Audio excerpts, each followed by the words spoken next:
Goeiedag, liewe broers en susters, ek hoop dit gaan met jou sommer baie goed. Ek wil hierdie week hê ons moet 'n bietjie dink oor die feit dat ek en jy aan die Here behoort. En daarom ook onder sy beskerming is. As ek byvoorbeeld vir 'n kind vra, het jou pa jou gemaak? Dan sal hy 2 keer daaroor dink en sê nee. Het jou ma jou gemaak? Dan sal die kind ook sê nee.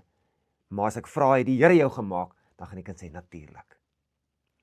So natuurlik het die Here ons gemaak. En so het die Here ook die kerk gemaak. En jy en ek as gelowiges en as kerk is vir God baie kosbaar. Dit is so dat ten spyte van die feit dat ek en jy en die kerk vir die Here kosbaar is, ek en jy in die kerk baie keer aangeval word. Ons het aanvalle van binne, mense wat met 'n verkeerde gesindheid by die kerk is, te veel van die wêreld wat in die kerk inkom, daar's te min van die kerk in die kerk en te veel van die wêreld in die kerk. Te veel slegte maniere wat mense indra, die vrugte van die gees wat nie deur al die gelowiges gedra word nie, so byvoorbeeld kinderpraatjies. Hoeveel skade kan dit in 'n gemeente aanrig? So dis vyandskap eintlik wat die kern van die kerk benadeel. Hoe is dit in 'n familie? Hoe is dit in 'n huishouding as dit die geval is? So daar's baie vyande wat ons baie keer in 'n gesin, in 'n familie, in 'n vriendekring het en ook in die kerk. Maar is ook vyande van buite. Mense wat die kerk spot, verkleineer, afmaak vir niks en allerlei kinderstories oor 'n kerk versprei. So dis uit die orde van die dag. En as gevolg van al hierdie aanvalle binne die kerk en buitekant die kerk op die kerk, is dit so dat kerke nie tot hulle reg kom nie. Dat individue nie tot hulle reg kom nie, dat egpare en gesinne nie altyd op al hulle silinders kan vuur nie. Ek wil vir vra om in hierdie week ook saam met te bid vir die vervolging van Christene wat byvoorbeeld plaasvind tans in Nigerië, om een plek te noem. Dit is so dat Bybels nie vrylik beskikbaar is oral nie. Mense kan nie vrylik eredienste bywoon nie. Mense kan nie vrylik hulle godsdienst beoefen nie. En dis baie Christene, dit is miljoene Christene in die wêreld wat hieronder deurloop. Buite 'n afsydigheid en 'n gespot en 'n ag, wil niks van julle weet nie, is daar 'n werklike rou aggressie en moorddadigheid dat Christene fisies vervolg word en met hulle lewens boet, met hulle lewens betaal vir hulle Christendom. So dink asseblief in hierdie tyd ook aan dit wat in Nigerië afspeel. Wat Christene daar moet deurmaak. As jy lekker in die kerk gaan sit Sondag en niemand keer jou, niemand pla jou nie, almal moedig jou eintlik aan versus daai mense se situasie. Ek wil vir jou vra om vandag saam met my te dink aan die feit dat ons nie alleen hierin is nie. Die Here is saam met ons en dit maak 'n geweldige verskil. Want die Here is die Almagtige wat jou en my baie lief het, wat sy kerk baie lief het, wat die kerk so lief het, vir jou en my so lief het, dat sy enigste seun vir ons gegee het, sodat elkeen wat in hom glo nie verlore sal gaan nie, maar die ewige lewe sal hê. So hy sal doodgaan vir ons. En ons besef en beleef sy beskerming. Ons moet bid dat die Here sal ingryp, ook waar nodig. En ek wil graag met jou hierdie hoofstuk uit Eksodus 14 deel, en dat jy net weer in verwondering staan vir die grootheid van God, en nie moedeloos raak nie. Nie te neergedruk raak nie, en nie dink, jy is alleen in die geveg nie. Jy is dalk 'n predikant, jy is 'n gelowige wat die kerk ernstig opneem, wat hierdie mense wat vervolg word in die wêreld, byvoorbeeld in Nigerië, ernstig op jou hart dra. Onthou, met wie het ons te doen? In wie se naam is ons hier vandag bymekaar? In wie se naam is ons kerk? Aan wie behoort ons? In wie se hand ons is? Onder wie se sorg ons is? En wie met ons 'n ewige gelukplan, wenplan, reddingsplan het? Dit is die enige God. Kom ons lees lekker vandag uit hierdie hoofstuk 14 van Eksodus. Dit is so dat die volk Israel vir 430 jaar, kan jy dink, in Egipte as slawe gebly het, en as slawe gewerk het. En ons ken die geskiedenis baie goed, dat die Here besluit het, hy gaan hierdie volk red. Net die idee van hierdie hopelose, hulpelose volkie wat hy gaan red. Hy het nie 'n sterk moondheid gaan uitkies, dat hulle later kan sê, ja, maar ons het ook baie daarmee te doen gehad, dat ons in so 'n fantastiese posisie is. Hy het hierdie volkie wat down and out was, het hy gaan vat. Sodat ons kan besef, dat God is nie die magtelose nie. Hy kan die magtelose magtig maak. En dit lees ons in Eksodus hoofstuk 14. Die Here het vir Moses gesê, dis nou na die 10 plaae, beveel die Israeliete om weg te draai en te gaan kamp opslaan, naby Pihahirot, tussen Migdol en die see, reg oor Baal-Sefon. As jy op die kaart gaan kyk, waar die uittog uit Egipte plaasgevind het, dan sê jy wonder, dan daar waar die Suezkanaal vandag loop, tussen die golf van Suez en die Middellandse See, daai stuk waar die Suezkanaal vandag loop, hoekom het die Israeliete nie sommer net daardeur getrek nie? Hulle droogvoets deur die woestyn getrek en vinnig pad gegee van Egipte af. Maar hulle beland op 'n plek wat hulle teen die see vasgedruk word. So kyk wat staan hierso. Luister saam met my, hoe fenomenaal is dit? Die Here het vir Moses sê, beveel die Israeliete om weg te draai en kamp op te slaan hier waar ons nou van praat, by die see. Reg oor Baal-Sefon, by die see moet julle kamp opslaan. Dan sal die Farao dink, hoe smokkel die Here met die Farao se kop? Dan sal die Farao dink, die Israeliete het verdwaal, en dan is hulle tussen die woestyn en die see vasgekeer. So ons kan hulle gaan aanval. En dan sê die woord hierso, by die Here vir Moses sê, vers 4, ek sal die Farao weerkoppig maak, sodat hy julle agtervolg, en dan sal ek my mag laat geld teen hom en sy leer, dan sal Egipte besef dat ek die Here God is. En is tyd dat die wêreld dit besef. En mag die Here ons gebed ook vandag verhoor. Die Israeliete sê, lees ons hierso, dan ook nog steeds in vers 4, het hierdie bevel uitgevoer. En toe besluit die Farao, hy gaan vir Israel aanval.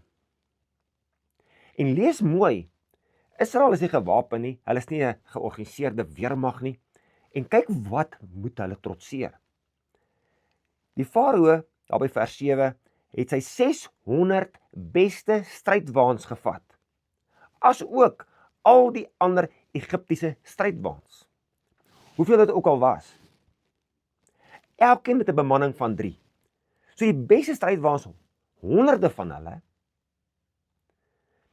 dalk duisende van hulle, duisende manskappe wat goed gewapen is, bewapen is, fiks en gesond is, en sterk is, en kan oorlog maak. Dan staan dat die Here het die Farao, die koning van Egipte, koppig gemaak, sodat hy die Israeliete agtervolg het. Maar die Israeliete het onder beskerming van God verder getrek. Die Egiptenaars het hulle agtervolg, en al die strydwaans van die Farao met bemanning en die leermag het hulle ingehaal, terwyl hulle besig was om die kamp op te slaan, naby Pihahirot, reg oor Baal-Sefon.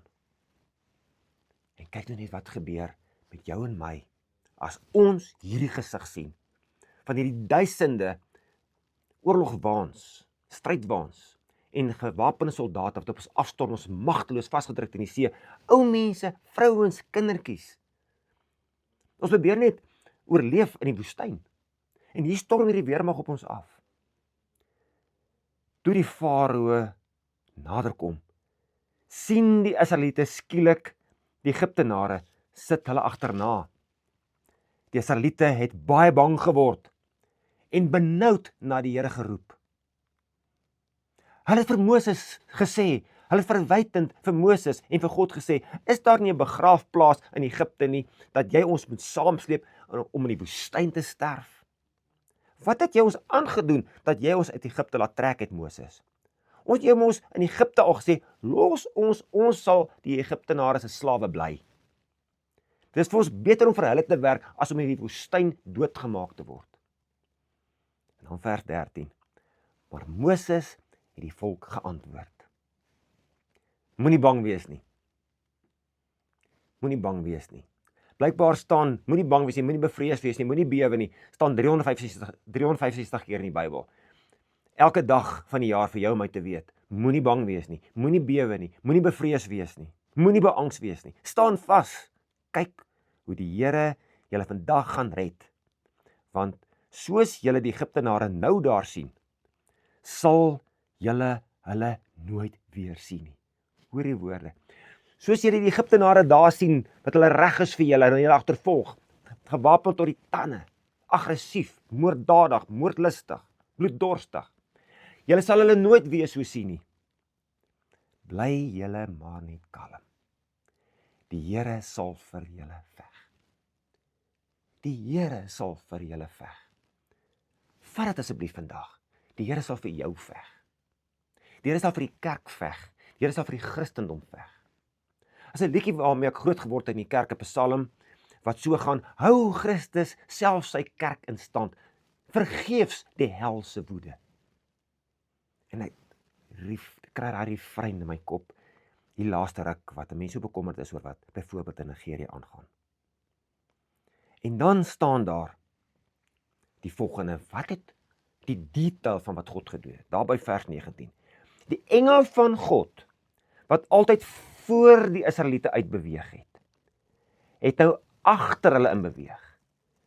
Tussen Israel en Egipte, daar die engel van die Here in beweeg. Tweedens, ook die wolkkolom wat altyd voor hulle was, het agter hulle ingeskuif. Tussen die Israeliete en Egipte. Wat gebeur met hierdie wolkkolom? Aan die Egiptiese kant van die wolk was dit donker. En die Egiptenare kon nik sien nie. Dit het hulle gestrand gelaat, hulle kon vorder nie. Maar aan die Israelitiese kant van die wolk het God die nag verlig. Die Israeliete was in die lig, in die daglig. Hulle kon genoeg sien. Die Israeliete of die Egiptenare was in duister gehul. En dan staan daar, die hele nag deur het die twee groepe, die Israeliete en die Egiptenare, nie nader aan mekaar gekom nie. Die Egiptenare kon glad nie vordering maak daai nag om nader aan Israel te kom nie. En toe het Moses sy hand oor die see uitgesteek. En die Here het daar die hele nag die water met 'n sterk oostewind, hoe ongelooflik is dit, met 'n sterk oostewind weggedryf, so die water oopgekloof en die see daar droog gelê is. Droog gelê is. Jy praat van 'n stuk see, as jy gaan Google waar hulle deurgegaan het, dit is seker maklik tussen 10 en 15 km breed see. Maklik so groot stuk see. Daar in die Golf van Suez, deel van die Rooi See.